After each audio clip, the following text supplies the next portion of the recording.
Electronic media మిత్రులకు, print media మిత్రులకు, social media మిత్రులందరికీ నా హృదయపూర్వక నమస్సుమాంజలుడు. కలివనం సినిమాలో ఒక గొప్ప క్యారెక్టర్, ప్రధాన పాత్ర నాకు ఇచ్చి ప్రోత్సహించిన మా దర్శకులు రాజ్ నరేంద్ర గారికి ముందుగా నా యొక్క కృతజ్ఞతలు తెలియజేసుకుంటున్నాను. చాలా మంచి సినిమా. పరిసరాల మీద, అంటే అడవిలో చెట్లు మనకి ఎంతో ఉపయోగపడతాయి అన్న దాని మీద ఈ సినిమా తీశారు. చాలా బాగా తీశారు. సినిమా కూడా చాలా బాగా వచ్చింది. ఆల్రెడీ ప్రివ్యూ కూడా మాకు వేయటం జరిగింది, చూసాము. అందరూ చాలా చాలా చాలా బాగుందన్నారు. మా భవిష్యత్తు మిత్రులు మీ చేతుల్లో ఉంది. ఎందుకంటే మీరు జనం దగ్గరికి తీసుకెళ్ళవలసిన బాధ్యత మీది. ఈ చిన్న సినిమా కాదండి, చాలా పెద్ద సినిమాగా మీరు ప్రమోట్ చేస్తారని మనస్ఫూర్తిగా నమ్ముతున్నాను. మా యొక్క డిఓపి గారు, బాబు గారు చాలా అద్భుతంగా ఆయన పాత్ర ఆయన బాగా పోషించారు. చెప్పాలంటే కెమెరా అద్భుతంగా తీశారు. బాబు గారు ఒకసారి స్టేజ్ మీదకి వస్తే చాలా ఆనందం. ఎందుకంటే ఆయన ఎంకరేజ్మెంట్ ఆర్టిస్టులకి అంతా ఇంత కాదు, చాలా మంచి ఎంకరేజ్ చేశారు. అలాగే మాతో నటించిన బిత్తిడి సత్య కానీ, రఘుబాబు గారు కానీ, బలగం విజయలక్ష్మి గారు కానీ, సత్యనారాయణ, వీళ్ళందరూ కూడా ఎంతో కోఆపరేట్ చేశారు. తోటి నటీనటులందరికీ హృదయపూర్వక కృతజ్ఞతలు తెలియజేసుకుంటాను. అలాగే సాంకేతిక నిపుణులందరికీ కూడా ఎంతో రుణపడి ఉన్నాను. అలాగే మా నిర్మాతలు మల్లికార్జున రెడ్డి గారు, విష్ణువర్ధన్ రెడ్డి గారు డబ్బులకి ఎక్కడ వెనకాడకుండా ఆ జగిత్యాల పరిసర ప్రాంతాల్లో, అడవుల్లో రాత్రి అనక పగలనక ఎంతో కష్టపడి మా డైరెక్టర్ గారి చిత్రీకరణ చేయడం జరిగింది. ఎన్నో కష్ట నష్టాలు కోర్చి సినిమా తీయటం, సినిమా చాలా అద్భుతంగా వచ్చింది. ఆదరించవలసిన బాధ్యత ప్రేక్షక దేవుడి మీద ఉంది.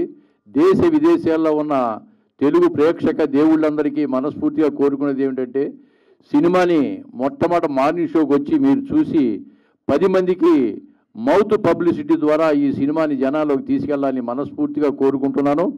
కాబట్టి మన మీడియా మిత్రులు మీ అందరికీ శిరస్సు ఉంచి నమస్కరిస్తూ, ఈ సినిమాని ఎలా మీరు తీసుకెళ్తే బాగుంటుందో మీకే తెలియాలి. మాకంటే ఎక్కువగా మీరు పత్రికల్లో కానీ, మీడియాలో కానీ, ఎలక్ట్రానిక్ మీడియాలో కానీ తప్పకుండా మా చిత్రాన్ని జనంలోకి తీసుకెళ్ళి, కలివనం సినిమా ఈ నెల 27వ తారీఖున హాల్లో రిలీజ్ అవుతుంది. తప్పకుండా చూడవలసిన బాధ్యత ప్రేక్షకుల మీద ఉంది. ఎందుకంటే ఇది చిన్నపిల్లల సినిమా. చిన్నపిల్లలు చాలా బాగా చేశారు, 5 కూడాను. వాళ్ళు చిన్నపిల్లలు తప్పకుండా చూడవలసిన సినిమా ఇది. మా డైరెక్టర్ గారు, ప్రొడ్యూసర్స్ గారు ఒక ప్లాన్ చేశారు. ఈ యొక్క పోస్టర్ని తయారు చేసి ఈ పోస్టర్ని తెలంగాణ, ఆంధ్రాలో కూడా అన్ని స్కూల్స్ దగ్గర ఈ పోస్టర్స్ని డిస్ప్లే చేస్తున్నారు.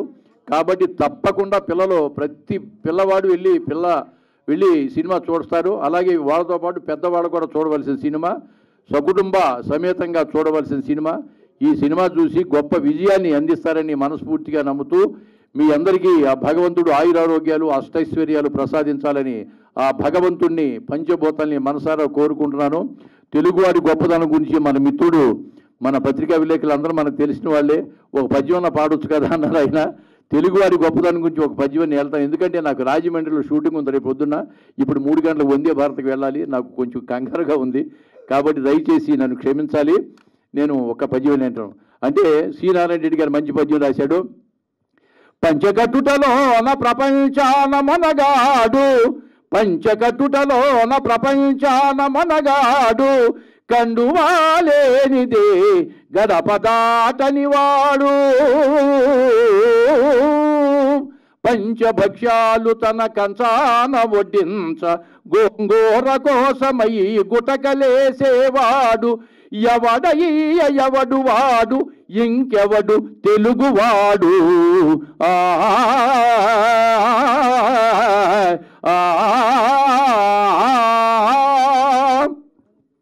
Thank you very much.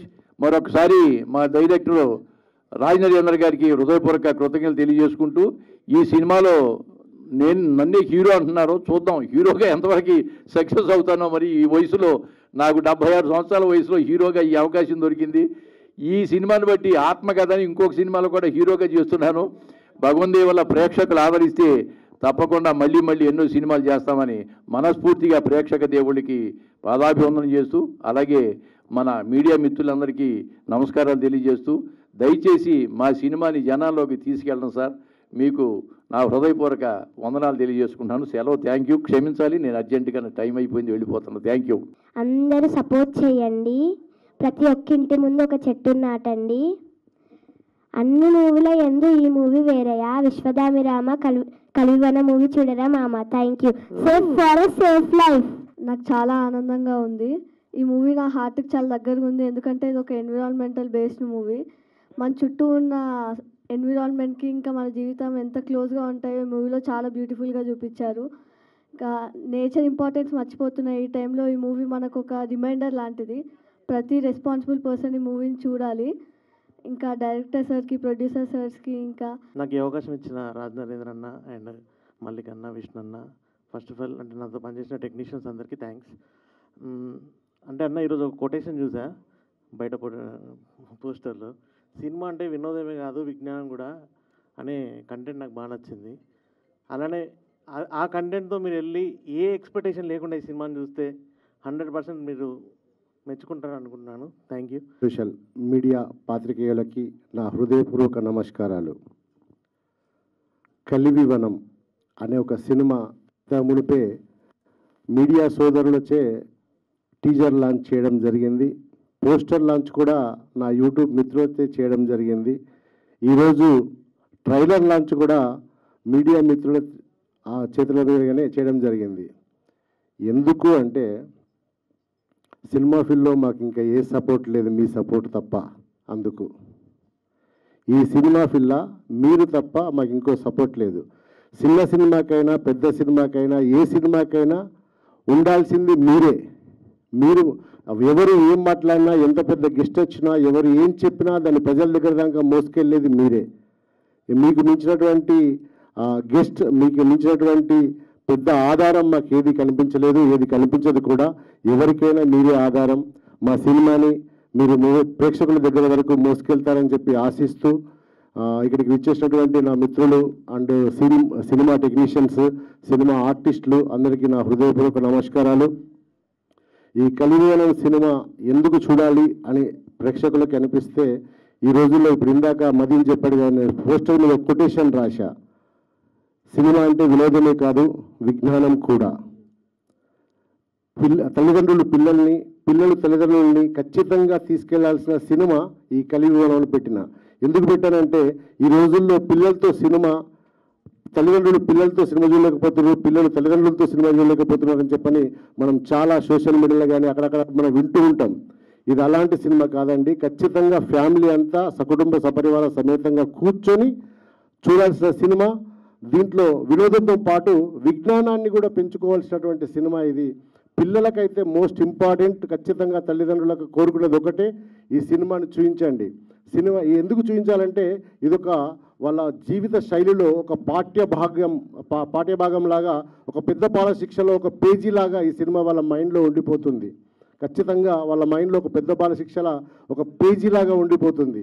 డెఫినెట్గా వాళ్ళకు వినోదంతో పాటు విజ్ఞానం కూడా ఈ సినిమాలో దొరుకుతుంది. ఖచ్చితంగా తల్లిదండ్రులు కోరుకునేది ఒకటే, డెఫినెట్గా మీ పిల్లల్ని, మీ పక్కింటి పిల్లల్ని కానీ, మీ రిలేషన్లో ఉన్న పిల్లల్ని కానీ ఖచ్చితంగా తీసుకెళ్ళండి. ఈ సినిమా కంపల్సరీగా చూపించండి. పిల్లలు ఖచ్చితంగా ఈ సినిమాని ఎంజాయ్ చేస్తారు. దాంతోపాటు ఒక విజ్ఞానాన్ని వాళ్ళు నేర్చుకుంటారు. ఈరోజు మనం సృష్టి గురించి పిల్లలకి, నేను అప్పుడు ఒక టీజర్ లాంచ్లో మాట్లాడాను. వర్షం ఎలా వస్తుంది నాన్న అంటే దేవుడు కురిపిస్తున్నాడు అమ్మ అని చెప్పకూడదు పిల్లలకి. ఒక మొక్క నాటితే ఒక చినుకు రాలుతుందని చెప్పండి. ఒక మొక్క నాటితే ఒక చినుకు రాలుతుంది. ఇలా పిల్లలకి మన ప్రకృతి గురించి, ప్రకృతి అనుబంధం గురించి, ప్రకృతి లేకపోతే మనం లేము అనే విషయాన్ని చిన్నప్పుడు వాళ్ళ మెదడులో నాటితేనే అది వాళ్ళతో పాటు పెరిగి పెద్దదై మహావృక్షం అవుతుంది. అందుకే చిన్నప్పుడే వాళ్ళ మైండ్లో ఇంజెక్ట్ చేయాలి. నేను సినిమాలో ఒక చిన్న ఎగ్జాంపుల్ చెప్పిన, చిన్నప్పుడు వాళ్ళ మైండ్లో ఎందుకు ఇంజెక్ట్ చేయాలని చెప్పంటే, టీకా అనేది చిన్నప్పుడు ఇస్తేనే పనిచేస్తుంది, అది 20 ఏళ్ళ వయసు వచ్చిన తర్వాత ఇస్తే పనిచేయదు.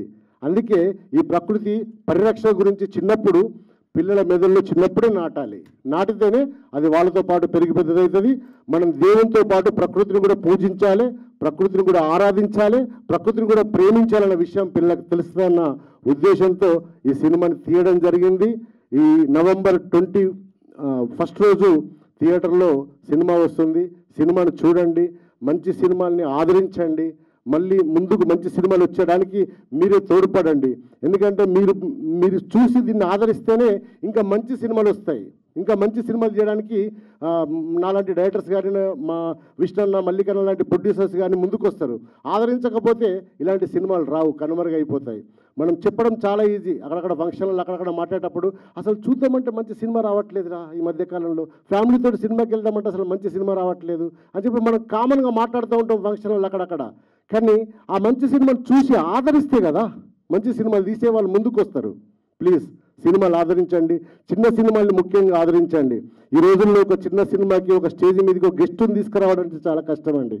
ఎంతోమంది గెస్ట్ల కోసం మేము చాలా రోజులు ట్రై చేసినాం, వస్తామన్నారు, రాలేరు, టైం ఇవ్వలేరు, కలవలేరు, ఎన్నో రకాల ప్లాన్లు చేసినా మాకు వర్కౌట్ కాలేదు. ఒక మంచి సినిమాను ఆదరించడానికి సినిమా ఫీల్డ్లో ఒక గెస్ట్ కూడా రాలేకపోయాడు. ఈరోజు మాకు అండగా ఉన్నది మీడియా పాత్రికేయులు మాత్రమే. వాళ్ళే మా బలం, మా బలగం, వాళ్ళే మా సినిమాని ప్రేక్షకుల ముందుకు తీసుకెళ్తారని చెప్పి మనస్ఫూర్తిగా కోరుకుంటూ వచ్చిన వాళ్ళందరికీ శిరస్సు వంచి పాదాభివందనం చేస్తున్నా నేను. Thank you so much. కానీ ఇప్పుడు సినిమా అంటే మీరు ఇప్పుడు ఇందాక చెప్పినట్టు, ఇందాక ఫీల్ అయినట్టే, ఒక చిన్న సినిమాకి చాలా ఇబ్బందికరమైన పరిస్థితి ఉందని చెప్పారు. కానీ మీకు సినిమా తీసేటప్పుడే తెలియదా సార్ ఇట్లాంటి పరిస్థితి ఉందని? సార్ ఖచ్చితంగా తెలుసు సార్. ఇప్పుడు నేను సినిమా ఫీల్డ్లో ఇది నా థర్డ్ ఫిలిం సార్. నేను ఫస్ట్ సినిమా అనుకోకుండా ఏం జరిగింది అంటే సినిమా చేశాను. శ్రీహరి గారు లాస్ట్ సినిమా జాబిల్లి కోసం ఆకాశం మళ్ళీ అనే సినిమా చేశాను. ఇది నా ఫోర్త్ ఫిలిం సార్. ఒకటి ఫన్ టు రన్ అని ఒక సినిమా ఉంది, అది రిలీజ్ ఇంకా కాలేదు సార్, అది సెన్సార్లో ఉంది. ఇది నా ఫోర్త్ ఫిలిం సార్. ఇది సార్ వాస్తవంగా చిన్న సినిమాలకి చాలా ఇబ్బందులు ఎదుర్కొంటున్నాం సార్, చాలా ఇబ్బందులు ఎదుర్కొంటున్నాం. చాలా రకాల కష్టపడి ఒక థియేటర్ దొరకడం కూడా చాలా కష్టం. ఇలాంటి ఇబ్బందులు ఎదుర్కొన్నా కానీ మంచి సినిమాని ఆదరిస్తే, ఇప్పుడు ఉదాహరణకి సార్ చిన్న సినిమాలు చాలా సినిమాలు హిట్ అయిన సినిమాలు ఉన్నాయి సార్ చాలాగా. అంటే సినిమా ఫీల్డ్లో ఇప్పటికి కూడా ప్రొడ్యూసర్లు చిన్న సినిమాలకి లైఫ్ రాలేదని చెప్పి తెలిసి కూడా వాళ్ళు ఇంకా సినిమాలు తీస్తున్నారంటే కారణం ఏంటంటే ఖచ్చితంగా మేము ఏదో ఒక సినిమా ఖచ్చితంగా కొట్టకపోతామా, జనాలకు మేము మెప్పించకపోతామా అని చెప్పిన ఒక ఆధారం అయితే ఒకటి ఉంది సార్ కంపల్సరీ. 100 పెద్ద సినిమాలు ఒక 100 సినిమాలు రిలీజ్ అయితే దానిలో 10 పెద్ద సినిమాలు ఉంటే 90 చిన్న సినిమాలే ఉంటాయి సార్ దాదాపు. ఆ 10 పెద్ద సినిమాలలో 4 మాత్రమే బ్లాక్ బస్టర్లు అవుతున్నాయి సార్. కానీ చిన్న సినిమాలు ఏర్పడకుండా ఒక 40-50 సినిమాలు మిన్న ఓటీటీలోనో అక్కడో ఇక్కడో ఖచ్చితంగా అవి సక్సెస్ రేట్ని సాధిస్తున్నాయి సార్. కానీ పబ్లిసిటీ తక్కువ అయిపోయింది అంతే దానికి. అంటే ఆదరణ అంటే పబ్లిక్లో మార్కెటింగ్లో పెద్దగా చూపించకపోయినా కానీ జనాల్లో మాత్రం చొచ్చుకెళ్తుంది సార్ ఓటీటీ ద్వారా. ఓకే అండి, all the very best sir. Thank you sir. ఏంటంటే అంటే చిన్నపిల్లలతోనే మీరు ఇందాక అన్నారు, చిన్నపిల్లల్ని చిన్న వయసులోనే నాటాలి అని చెప్పి. ఏంటంటే ఈ పాయింట్తో తీయడానికి మీకు కల ఇన్స్పిరేషన్ ఏంటి, ఎందుకు? సార్ ఇది వాస్తవం ఏంటంటే ఈ కలివివనం అనే సినిమా తీసినప్పుడు నాకు ఇన్స్పిరేషన్ ఏంటంటే సార్, ఒక మొక్క సృష్టిని మనం సృష్టించలేము సార్, సృష్టిలోకి మనం వచ్చాం. అలాంటి సృష్టిని ఇవ్వలో మనం వాస్తవం ఏంటంటే చాలామంది దాన్ని పొల్యూట్ చేస్తున్నాం, కాలుష్యం చేస్తున్నాం, దాన్ని ఖరాబ్ చేస్తున్నాం. ఆ సృష్టి లేకపోతే రేపు మనం ఉండమనే విషయాన్ని మర్చిపోతున్నాం. అంటే ఈ ఫాస్టెస్ట్ జనరేషన్లో, ఈ ఫాస్టెస్ట్ కల్చర్లో మనం అన్నీ మర్చిపోయి అన్నిటి నాశనం చేసుకుంటూ వెళ్ళిపోతున్నాం. కానీ రేపు పొద్దున సృష్టి లేకపోతే మళ్ళీ మనం ఖచ్చితంగా మన జీవితం ఖరాబ్ అయిపోతాను ఒక సెన్స్ని మనం చెబుతూ, ఇది చిన్నపిల్లలకి ఎందుకు నాటుతున్నా అంటే సార్, ఇది భావి తరాలకు మనం ఇవ్వాల్సినటువంటి ఒక బాధ్యత. పిల్లలకి మనం ఆస్తులు అంతస్తులు ఇవ్వకపోయినా పర్లేదు సార్, ఆయువుని ఇద్దాం సార్. ఆ ఆయువుని ఇవ్వడం కోసమే ఈ సినిమాని చేశాను సార్ నేను. అంటే ఇదివరకు బాల్యం అంటే చాలా గొప్పగా ఉండేది, అంటే మీరు కానీ ఎవరు కానీ గతంలో బాల్యం బాగుండేది, ఇప్పటి బాల్యం అనేది బాగాలేదు. అంటే ఈ టైప్ ఆఫ్ కాన్సెప్ట్ని మీరు అంతా డీల్ చేయబోతున్నారా, ఏదైనా మెసేజ్ ఇచ్చేసండి అట్లా? సార్ ఇప్పుడు వాస్తవం ఏంటంటే మర్చిపోయిన విషయాన్ని గుర్తు చేద్దాం అనుకుంటున్నాం సార్ జనానికి. మనం ఇప్పుడు ఇంటి ముందర మనం 4 చెట్లు పెట్టుకునేది ఇప్పుడు పెట్టుకోవట్లేదు, జస్ట్ పూల కుండీలో తలగేసుకొని దాన్నే ప్రకృతి అనుకుంటున్నాం మనం ఇప్పుడు ఈ రోజులలో. అంటే ఇరికైన జీవితాలల్లో ఆ ఏసీ గదుల మధ్యలో బతుకుతూ చిన్న పూల మొక్కలను మనం ప్రకృతి అనుకుని బతికేస్తున్నాం సార్. అది కాదు ప్రకృతి, అసలు ప్రకృతి అంటే ఏంటిదనేది జనాలకు చెప్పాలనుకుంటున్నాను సార్ నేను. ఓకే, ప్రొడ్యూసర్ గారు sir. Thank you sir. Producer గారికి ఇవ్వండి. ప్రొడ్యూసర్ గారు మాట్లాడలేదు సార్. ఓకే మిమ్మల్ని అడ్రస్ చేస్తాను. స్టార్ హీరో పోస్టర్ మీద కనపడితేనే జనాలు థియేటర్కి రావట్లేదు. అలాంటి సిచ్యువేషన్లో ఇంత రిస్క్ తీసుకొని ఈ సినిమా తీయడానికి ప్రధాన కారణం ఏంటి? అదే కాకుండా ఓటీటీలో కూడా ఎంతో కొంత సక్సెస్ అవుతుంది అన్నారు మీరు ఇందాక. ఓటీటీని అప్రోచ్ అయ్యారా? ఓటీటీ రెస్పాన్స్ ఎలా ఉంది మీకు? సార్ వాస్తవంగా ఆల్రెడీ ఇప్పుడు ఈటీవీ విన్ వాళ్ళకి ఆల్రెడీ అప్రోచ్ అయినాం సార్. వాళ్ళు ఆల్రెడీ రేపో మాపో మాకు ఇంకా చెప్తాను, సినిమా కూడా చూశారు వాళ్ళు. మైబీ రేపో ఎల్లుండో మాకు ఇన్ఫర్మేషన్ వస్తుంది సార్. పోస్టర్ అనేది మనం ఎంత ఇంపాక్ట్ పరిచినా, అంటే పెద్ద సినిమా అయినా చిన్న సినిమా అయినా మంచిగా ఉంటే తప్ప సినిమా చూడట్లేదు సార్ జనాలు ఈ రోజుల్లో. ఎంత పెద్ద సినిమా అయినా సరే ఫస్ట్ ఫస్ట్ మార్నింగ్ షో తోటే తెలిసిపోతుంది సార్. ఈ సినిమా ఇప్పుడు ఖచ్చితంగా మీరు ట్రైలర్ చూశారు సార్. మీకు మీ మనసాక్షి తెలిసి ఉంటుంది ఈ ట్రైలర్ చూసిన తర్వాత. ఇది ఆడే సినిమానా ఆడని సినిమానా అనే విషయం మీకు అర్థమైపోయి ఉంటుంది సార్. నేను కొత్తగా అయితే నేను సినిమా తీయలేదు సార్. ఇది నాది 4th ఫిలిం. అంటే నాకు ఉన్నటువంటి ఎక్స్పీరియన్స్తో జనానికి ఏదో కావాలి, జనానికి మనం ఏదో ఇవ్వాలి, ఖచ్చితంగా నలుగురిలో మన పేరు తెలవాలి అని అంటే సమాజానికి పనికొచ్చే ఒక సినిమా తీయాలనిపించింది సార్ నాకు. వాస్తవంగా సమాజానికి పనికొచ్చిన ఒక సినిమా తీయాలనిపించి ఈ స్టోరీని ఎంచుకోవడం జరిగింది సార్. అంతే తప్ప దీంట్లో స్టార్ కాస్ట్ అంటారా సార్? వాస్తవంగా ఏంటంటే ఇప్పుడు పిల్లలు నాగదుర్గ అండ్ సమ్మెడ గాంధీ గారు, రఘుబాబు గారు, బిత్తిరి సత్తి గారు, బలగం సత్యనారాయణ, విజయలక్ష్మి గారు, కొంతమంది వీళ్ళ మట్టుకే చేశాను. ఒక విలేజ్ బ్యాక్ డ్రాప్లో జరిగే స్టోరీ సార్ ఇది. దీంట్లో ఎంత పెద్ద స్టార్ను పెట్టినా నాకు సరిపోదు. ఇది వాస్తవం ఏంటంటే నాకు న్యూ నోన్ పర్సన్సే ఉండాలి. ఈ కథనే హీరో సార్. వాస్తవంగా ఆ ధైర్యంతో సినిమాని చేయడం జరిగింది సార్.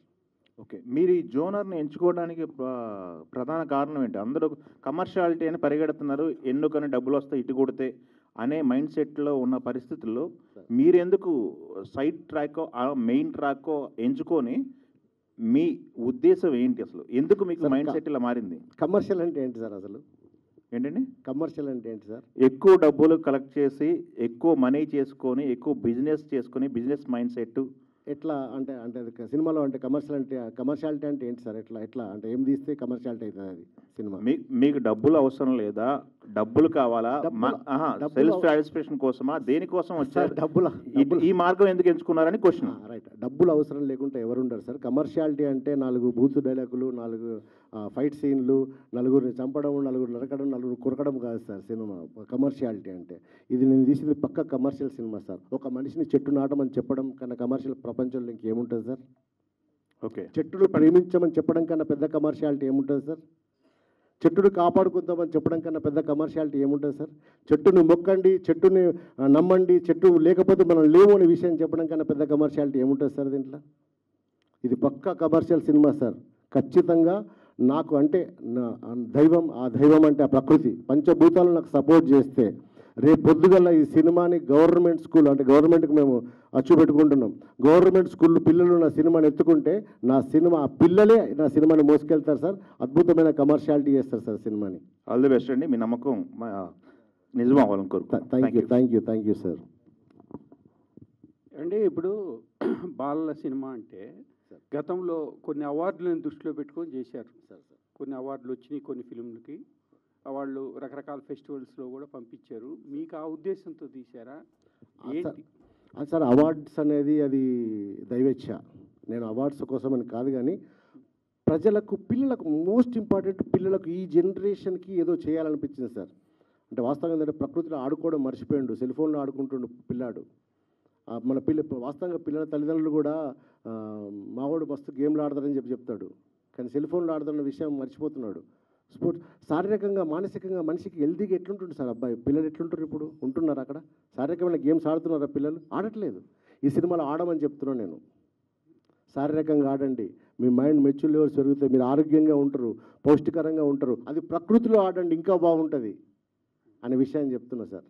అంటే ఇప్పుడు కొన్ని పాయింట్స్ ఉంటాయి సార్. కొన్ని అంటే ఫెస్టివల్స్కి పంపాలన్నా లేకపోతే ఏదన్నా డెఫినెట్గా పంపుతాం సార్. స్టాండర్డ్స్ తోటి ఖచ్చితంగా అంటే కొన్ని స్టాండర్డ్స్ని మర్చిపోకుండా తీస్తాం సార్. ఎందుకంటే సినిమాలో ఒక సిగరెట్ తాగే సీన్ కానీ, మందు తాగే సీన్ కానీ, ఒక బూత్ డైలాగ్ కానీ, ఎందుకంటే పిల్లలకి చూపించాలనుకుంటున్న సినిమా, పిల్లలకి సినిమా చూపించాలనుకున్నప్పుడు ఎంత నీట్గా ఉండాలి సినిమా, ఎంత పవిత్రంగా ఉండాలి, అంత పవిత్రంగా ఈ సినిమాని తీయడం జరిగిందండి.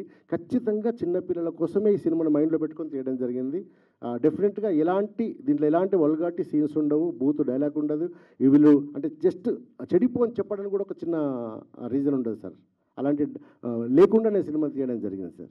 అంటే ఆ రకంగా కూడా డబ్బులు వస్తాయండి ఫెస్టివల్స్కి పంపడం, అవార్డ్స్ అవి కూడా కొంత వస్తుంది సార్. అవును, మీకు సపోర్ట్గా డెఫినెట్ ఫైనాన్షియల్గా. అవును బట్ ఆ యొక్క స్టాండర్డ్స్ తీయడంతో పాటు అక్కడ పోటీ పడే పాయింట్స్ ఉన్నాయా? ఉన్నాయి సార్, డెఫినెట్గా కంపల్సరీ సార్. ఇప్పుడు మిందాక ఎన్నో బాల సినిమాలు వస్తాయి. అవును సార్. ఇప్పుడు ఫెస్టివల్స్కి వాటికి పోటీ పడేటువంటి పాయింట్స్ దీంట్లో ఏమున్నాయి? డెఫినెట్గా సార్. ఇప్పుడు వాస్తవంగా ఏంటంటే ఇప్పుడు పోటీ పడే సినిమా అంటే మీకు ఇందాక చెప్పిందే అది సార్. ఏం చెప్పానంటే ఈ సినిమా పిల్లలకి మైండ్లో చిన్నప్పుడే ప్రకృతి యొక్క అవపోషణ అనే వాళ్ళ మైండ్లో చిన్నప్పుడే ఇంజెక్ట్ చేయాలని ఒక సెన్స్ని చెప్తున్నామని చెప్పినాం. అదే పెద్ద పాయింట్ సార్ ఇందులో. ఇప్పుడు పెద్దలకు ఇప్పుడు పెద్దవాళ్ళకి చెప్తే చెట్లు నాటంటారా అని చెప్తే వాళ్ళకి అర్థం కాకపోవచ్చు, కానీ చిన్నపిల్లలకి ఒక అంటే వీడియో రూపకంగా ఒక వినోదాత్మకంగా చెప్తే వాళ్ళ మైండ్లో ఖచ్చితంగా అది ఇంజెక్ట్ అవుతుంది. ఇంజెక్ట్ అయ్యి ఖచ్చితంగా ఈ సినిమా చూసిన ప్రతి పిల్లలు మొక్క కనపడితే మొక్కుతారు సార్, మొక్కల్ని ఖచ్చితంగా పెడతారు సార్ ఇంటి దగ్గర. అలా వాళ్ళ మైండ్లో ఇంజెక్ట్ అయ్యేలా తీశాను నేను. అందుకే ఖచ్చితంగా వాళ్ళ దగ్గర కూడా మాతో పాటు ఇప్పుడు మీరు అన్నారు అవార్డ్స్ బేస్లో వాళ్ళ పోటీకి వస్తే ఆ పోటీలో నేను గెలవడానికి కూడా సిద్ధంగా ఉన్నా సార్ ఈ సినిమా ద్వారా. కరెక్ట్ 2 గంటలు సార్, కరెక్ట్ 2 hours అంతే. ఎందుకంటే థియేటర్కి వెళ్తున్నాం కాబట్టి దానికోసం అని చెప్పి మేము ఒక 2 hours అంటే సాంగ్స్ కొంచెం పిల్లల్ని ఎంటర్టైన్ చేయడం కోసం పిల్లలతోటి సాంగ్స్ అండ్ ప్రకృతి గురించి సాంగ్స్ పెట్టడం జరిగింది సార్. కొంచెం డైరెక్టర్ గారు సార్ ఇక్కడ సార్ ఇక్కడ సో గవర్నమెంట్ స్కూల్ స్టూడెంట్స్కి చూపిస్తాము, వాళ్ళతో కొలాబరేట్ అవుతామని చెప్పారు కదా, మీకు గవర్నమెంట్ని అప్రోచ్ అయ్యారా? వాళ్ళకి నుంచి మీకు వచ్చిన ఆల్రెడీ అవుతున్నామండి, ఆల్రెడీ మాట్లాడినాం గవర్నమెంట్ తోటి, ఆల్రెడీ మాట్లాడినాం. మేము సినాప్సిస్ కానీ దానికి సంబంధించిన అన్ని పంపించినాం డీటెయిల్స్. దాదాపు ఈ 3-4 daysలో ఇప్పుడు ఎలక్షన్స్ ఉన్నాయని చెప్పని బట్టి విక్రమార్క గారు ఉన్నారు కదా సార్, ఇప్పుడు ఈ ఎలక్షన్స్ తర్వాత కలుద్దామని చెప్పారు. ఆయన దగ్గరికి వెళ్ళి తర్వాత సీఎం గారిని కలిసి దాని గురించి మాట్లాడదాం అనుకుంటున్నాం. అలాగే పవన్ కళ్యాణ్ గారికి కూడా మేము డేటా పంపించినాం సార్ ఆల్రెడీ, ఆయనతో కూడా మాట్లాడాలనుకుంటున్నాం మేము త్వరలో సార్. సో కంప్లీట్గా ఫస్ట్ నుంచి థియేటర్కల్ ఫిల్మ్ అనుకున్నారు సార్, లేకపోతే ఓటీటీ కనుక్కుని క్వాలిటీ బాగా అవడం వల్ల? లేదు సార్, ఫస్ట్ నుంచి ఓటీటీ విత్ థియేటర్. అంటే థియేటర్ జనాన్ని కూడా మనం వదలొద్దు, ఈ సినిమా ఖచ్చితంగా వాళ్ళకు కూడా చూపించాలి అని ఒక సెన్స్ తోటి తీయడం జరిగింది సార్ ఇది పక్కాగా. సార్ ఇప్పుడు పిల్లలకి ఒక మంచి సామాజిక సందేశం ఇవ్వాలనే ప్రయత్నం మంచిదే, కానీ ఇవాళ రేపు పిల్లలు మొబైల్ ఫోన్లు పట్టుకొని వదలడం లేదు. ఇలాంటి సినిమా ద్వారా ఇలాంటి కథ చెప్తే వర్కౌట్ అవుతుందని అనుకుంటున్నాను. డెఫినెట్గా సార్. ఇప్పుడు అందుకే నేను పోస్టర్ మీద ఇందాక ఒక కొటేషన్ రాశానని చెప్పా కదా సార్, తల్లిదండ్రులు పిల్లలకి, పిల్లలు తల్లిదండ్రులకు ఖచ్చితంగా చూపించాల్సిన సినిమా కలివివనం. ఇప్పుడు సినిమాలో ఒక సీన్ రాశాను సార్ నేను ఆల్రెడీ. వాడు పొద్దుస్తామో ఫోన్ పట్టుకొని తిరుగుతూ ఉంటాడు, ఫోన్ పట్టుకొని తిరుగుతూ ఉంటే ఒక మేడం వచ్చి చెప్తుంది, అరే వాడు చూస్తే నీ రెటీనా ఖరాబ్ అవుతుంది, దానివల్ల నీ మైండ్ కిల్ అయిపోతుంది, నువ్వేం చేయలేకపోతావు అని చెప్పి నాకు శారీరకమైనటువంటి గేమ్స్ని అలవాటు చేస్తుంది ఆ టీచర్. అలాంటి కొన్ని సీన్లు పెట్టడం వల్ల ఖచ్చితంగా పెద్దవాళ్ళకి అనిపిస్తుంది, అంటే మా పిల్లలు ఫోన్ పట్టుకోవద్దు, వాళ్ళకి కొంచెం మానసిక అంటే శారీరకమైన గేమ్స్ ఆడడానికి మనం ప్రియారిటీ ఇవ్వాలని ఒక చిన్న ఆలోచన మాత్రం కలుగుతుంది సార్. డెఫినెట్గా పిల్లలు 100 మందిని మార్చకపోవచ్చు సార్, కనీసం ఒక 10 మందిని మార్చచ్చు కదా సార్. ఇప్పుడు వాస్తవంగా పోరాడేటప్పుడు ఎప్పుడైనా సరే ఒక్కరే సార్, గాంధీ గారైనా, సుభాష్ చంద్రబోస్ అయినా, అల్లూరి సీతారామరాజు ఏమైనా సరే, పోరాటం మంచిదైతే వెనక 100 మంది నడుస్తారు సరే, 1000 మంది అవుతారు, 1,00,000 మంది అవుతారు వాళ్ళే. ఆ పోరాటంలో 10 మందినన్నా మార్చితే చాలు కదా అని ఒక సెన్స్ కొద్ది నేను బయటకు వెళ్ళాను సార్. గుడ్ అండి, గుడ్. పిల్లలు మాట్లాడతారా మీరు? ఇవ్వండి. ఏం నేర్చుకున్నారు ఈ సినిమా షూటింగ్లో? ఈ సినిమా చూసారా? సినిమా షూటింగ్లో ఏమనిపించింది? మీ ఎక్స్పీరియన్స్ ఏంటి? చాలా బాగుంది. ఒక్కొక్కరు మాట్లాడు. మీ పేరు చెప్పండి. నా పేరు నిహార్. ఈ మూవీ చాలా బాగా అనిపించింది. ఇంకా నేచర్ ఇంపార్టెన్స్ ఏందో అర్థమైంది, చెట్లు ఎందుకు నాటాలో అవన్నీ అర్థమైంది. ఓకే, డైరెక్టర్ ఏం చెప్పాడు మీకు? ఏం నేర్పించాడు? ఎలా ఇదంతా మీకు అర్థమవుతుందా? నేచర్ ఓకే, అర్థమయ్యేలా మూవీ తీశారు కాబట్టి అది చూస్తే అర్థమైంది. Okay, great. పాప చెప్పమ్మా. నా పేరు సాన్వి పటేల్. ఓకే, ఈ మూవీ నాకు చాలా బాగా నచ్చింది. ఇంత మంచి మూవీలో ఛాన్స్ ఇచ్చిన రాజనరేందర్ డైరెక్టర్ సార్కి చాలా థ్యాంక్ యూ. మీ క్యారెక్టర్ ఏంటి? మీరు దానికి ఎలా ప్రిపేర్ అయ్యారు? నా క్యారెక్టర్ గంగజల, అంటే దాని మీనింగ్ వాటర్. ఓకే, అంటే యాక్చువల్లీ ఏమంటే ఇలా 5 పిల్లల్ని ఎట్లా పెట్టుకున్నారంటే సినిమాలో పంచభూతాలు అంటే 5 పిల్లలు సార్ సినిమాలో మెయిన్. అదంటే వీళ్ళకి పేరు కూడా ఎలా పెట్టినంటే ధరణి, గంగజల, ఆకాష్, సూర్య, పవన్. పంచభూతాలు అంటే ఒక 5 పిల్లలు, హరిత అని ఒక టీచరు, భూమయ్య అని ఒక రైతు, ఆ ఊరిలో ఉన్నటువంటి ఒక అడవిని ఎట్లా కాపాడుకున్నారు అనేది సినిమా సార్. Great concept. అంటే ఈ కథ చెప్పాలనే ఇన్స్పిరేషన్ ఎక్కడి నుంచి అండి? ఎవరు ఇన్స్పిరేషన్? దుస్సర్లపూడి సత్యనారాయణ అనే పేరు మీరు వినే ఉంటారు సార్. మళ్ళీ నేను టీజర్ లాంచ్కి ఆయన ఇన్వైట్ చేసిన గెస్ట్గా. ఆయన సొంత 70 ఎకరాల ల్యాండ్ని అడవిగా మలిచేశాడు సార్. ఇలా ఒక గజం జాగా ఉంటే దాన్ని ఎట్లా బిజినెస్ చేద్దామని చెప్పని ఆలోచించుకున్నటువంటి ఈ రోజుల్లో ఈ జనరేషన్లో ఈ కాలంలో ఆయన సొంత 70 ఎకరాల ల్యాండ్ని ఒక 40-50 ఏళ్ళు కష్టపడి అడవిగా మలిసి దాని నుంచి ఎలాంటి లబ్ధి పొందకుండా పక్షులకు జీవరాశికి వదిలేసింది సార్ అడవిని. మీరు గూగుల్లో కొడితే ఆయన గురించి మొత్తం డీటెయిల్స్ వస్తాయి. ఆయనకు అవార్డ్స్ కూడా వచ్చినాయి, చాలా అవార్డ్స్ వచ్చినాయి. మన దౌర్భాగ్యం ఏంటంటే అసంటోళ్ళ విషయాల గురించి మనకు తెలియదు, అంత మంచుల గురించి మనకు తెలియదు. అప్పుడు నాకు అది చదివిన తర్వాత, అది చూసిన తర్వాత నాకు అనిపించిన ఆలోచన ఏంటంటే, ఇప్పుడు అడవి ఓకే, ఈ అడవిని రేపు పొద్దుగల తీసేయాల్సిన పరిస్థితి ఏర్పడితే ఆయన ఎమోషన్ ఎట్లా ఉంటుంది, ఆ ఊర్లో అదే మార్గాన అడవి మార్గాన స్కూల్కి వెళ్తున్న పిల్లల పరిస్థితి ఎలా ఉంటుంది, ఆ అడవితోటి లబ్ధి పొందుతున్నటువంటి ప్రజల పరిస్థితి ఎలా ఉంటుంది, దాన్ని ఎమోషన్గా చేసుకొని చేసిన సినిమా కలియుగవనం సార్. డైరెక్టర్ గారు సార్, ట్రైలర్ అయితే చాలా అద్భుతంగా ఉంది సార్. అంటే దీనికి ఎన్ని అవార్డ్స్ వస్తాయో పక్కన పెడితే కానీ ఒక మంచి సినిమా తీసారని మీకు ఒక ఫుల్ సాటిస్ఫాక్షన్ అయితే ఉంటుంది. Thank you sir. సో ఇంకోటి ఏంటంటే, మీరు ఇందాక మాట్లాడుతూ అన్నారు కదా, గెస్ట్లు లేరు, నా సినిమాకి చాలామంది గెస్ట్లకు ట్రై చేశాను అని అన్నారు. కానీ మీ సినిమాలోనే చాలామంది గెస్ట్లు ఉన్నారు సార్, అంత పెద్ద పెద్ద ఆర్టిస్టులు ఉన్నారు, వాళ్ళు ఎందుకు రాలేరు అంటారు ట్రైలర్? సార్ ఇది మంచి క్వశ్చన్ సార్. వాస్తవం నేను చెప్పలేకపోయినా మీరు అడిగారు కాబట్టి చెప్తా సార్. వాస్తవం ఏంటంటే ఈ రోజుల్లో ఏమైపోయిందంటే, సినిమాకి ఆయన క్యారెక్టర్ ఎవరికైనా ఒప్పించుకొని మనం సినిమా చేస్తే చిన్న సినిమాల పరిస్థితి ఎట్లుందంటే, నటించిన ఆర్టిస్టులు కూడా సపోర్ట్ చేయట్లేదు సార్. సినిమా అయిపోయిన తర్వాత వాళ్ళ బాధ్యత అయిపోయింది అనుకుంటుంటారు, కానీ సినిమా రిలీజ్ అయిన వరకు వాళ్ళ బాధ్యత ఉంటుంది అనే విషయాన్ని మర్చిపోతారు సార్. వాస్తవంగా అగ్రిమెంట్ ఉంటుంది కదా సార్, అగ్రిమెంట్లో మీరు ముందే ఉంది, మాట్లాడుతుంది కానీ మేము ఇప్పుడు గొడవలు పెట్టుకోవడం కోసం, దీన్ని వాళ్ళతో కాంట్రవర్సీ చేసుకోవడం కోసం సినిమా తీయలేం కదా సార్.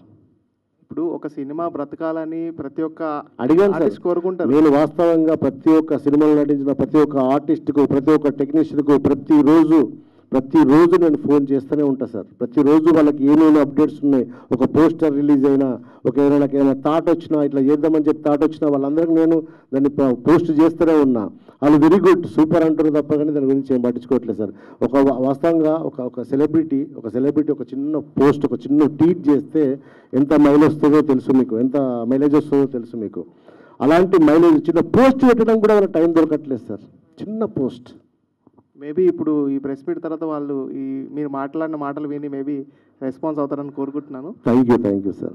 మదీన్ ఎస్కే గారు, సో మీరు ఆల్రెడీ చాలా మూవీస్ చేశారు, సో ఈ సినిమా ఎంత స్పెషల్ మీకు, సో ఎంత బాగా కనెక్ట్ అయ్యింది? D1 రాజనరేంద్రన్ వచ్చి మదీన్ మనం ఇట్లా ఒక నేచర్ మీద ఒక సినిమా చేస్తున్నాం అంటే, బేసిక్గా అంటే కూర్చొని అందరం అన్న ఏంటి కమర్షియల్స్ అంటే బేసిక్గా అలా డిస్కస్ చేస్తుంటాం ప్రతి ప్రొడ్యూసర్తో.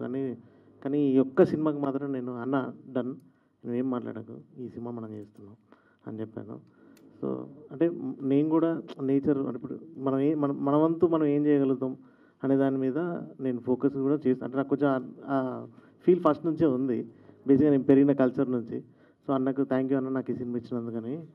D1 నుంచి ఎట్లనో స్టిల్ ఈరోజు ఇప్పటివరకు కూడా సేమ్ అన్నతో అలానే ఉండడం జరుగుతుంది.